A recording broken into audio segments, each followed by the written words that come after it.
Nach dem AfD-Video ging es ja richtig rund. Dann schauen wir uns das mal an. Mails von Fans und Feinden.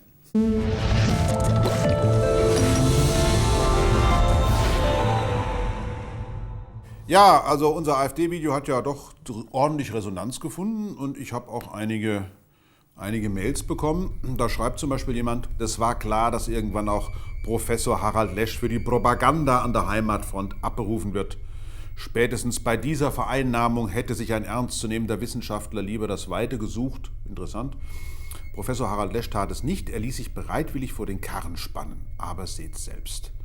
Die totalitäre Autokratie verwendet solche Stimmungsmache gegen die demokratische Opposition, hier die AfD ganz gezielt. Dass Professor Harald Lesch unhaltbaren Quatsch von sich gegeben hat, weiß der Mann am besten. Interessant. Das sind die einen. Die anderen, die schreiben als Reaktion auf die AfD, ihr Aluhut tragenden Feiglinge seid aus dem gleichen Holz geschnitzt wie diejenigen, die Giordano Bruno ermordet haben. Im Grunde genommen steht auch ihr AfDler überall auch nur die teuflische Verschwörung und das Walten böser Mächte. Das ist euer Lieblingsargument und jetzt steht auch Harald Lesch mit dem Teufel im Bunde. Ihr seid in jeder Hinsicht primitiv und abergläubisch, am Ende werdet ihr euch wie Gewürm, wie denn eure Löcher verkriechen und behaupten, nicht zu den Leugnern des Klimawandels gehört zu haben. Also natürlich kann man sich mit diesen Hassmails auch mal ganz wissenschaftlich auseinandersetzen, denn es gibt ja hier offenbar zwei Positionen. Der eine unterstellt dem anderen, dass er oder sie ein völliger Vollidiot sei. Wie kommt das? Man kann sich mit dem wirklich wissenschaftlich beschäftigen, der Frage der Motivation. Auf den ersten Blick würde man sagen, das ist ja komisch. Der eine unterstellt dem anderen ja ein völlig aberwitziges Weltbild. Bedeutet es, dass derjenige, der unterstellt, auch ein aberwitziges Weltbild hat? Denn der Normalfall ist, dass man von sich selbst auf andere schließt. Also man geht davon aus, dass die eigene innere Gedankenwelt die ist, die bei den anderen auch vorliegt. Das hat man untersucht. Im Jahr 2014 hat man am Boston College mal bei über 3000 Personen untersucht, wie beurteilen die ihre eigene Motivation und wie beurteilen sie die Motivation eines politischen Gegners. Das hat man gemacht, zum Beispiel bei Israelis und Palästinensern, aber auch bei Demokraten und Republikanern. Das Ergebnis war einigermaßen interessant. Das stellt sich nämlich Folgendes raus. Man unterstellt dem Feind grundsätzlich genau das Gegenteil von dem, was man meint, was einen selber antreibt. Hier zum Beispiel das Ergebnis für die israelische Einschätzung. Zunächst einmal von sich selbst. Die Israelis schätzen sich selber bei ihrem Tun und Handeln als diejenigen ein, die praktisch nur von Liebe motiviert versuchen, die Welt gut zu machen. Und relativ geringen Hassanteil. Aber was unterstellen Sie den Palästinensern? Dass die, also die Welt überhaupt nicht besser machen wollen, schon gar nicht sondern nur von Hass angetrieben sind. Ganz ähnlich verhält es sich bei den Palästinensern.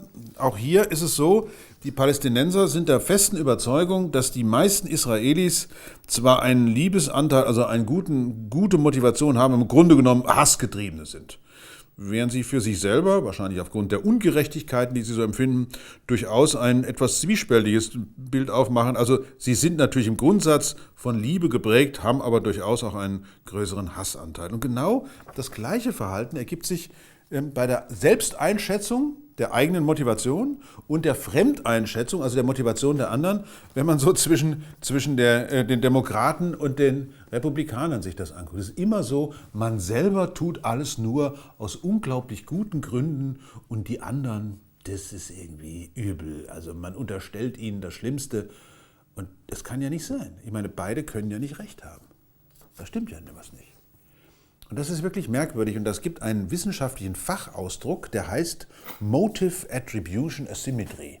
Eine merkwürdige Asymmetrie, dass man dem Feind etwas ganz anderes unterstellt, als man bereit ist, für sich selber als Motivationslage zuzugeben. Das ist ganz ungewöhnlich, weil wie gesagt, normalerweise ist es so, dass man von sich selbst auf die anderen schließt. Nur nicht, wenn ein Feind auftritt. Dann wird der Feind niedergemacht, argumentativ bis zum geht nicht mehr. Das sind diese beiden Mails, die ich da beispielhaft vorgelesen habe, eigentlich ein Paradeexemplar dafür, was der anderen Seite so unterstellt wird. Und wir müssen uns natürlich fragen, wie wir bei vielen Themen genau mit dieser Hasssituation eigentlich umgehen. Vielleicht sollte man grundsätzlich einfach mal am besten für alle diejenigen, die besonders dramatisch, fundamentalistisch, besonders kritisch, skeptisch und so weiter immer mit den anderen umgehen, auch mal auf sich selber schauen und vielleicht grundsätzlich mal davon ausgehen, dass die anderen es ja vielleicht auch gut meinen. Selbst dann, wenn man weiß, dass das Gegenteil von gut gemacht gut gemeint ist.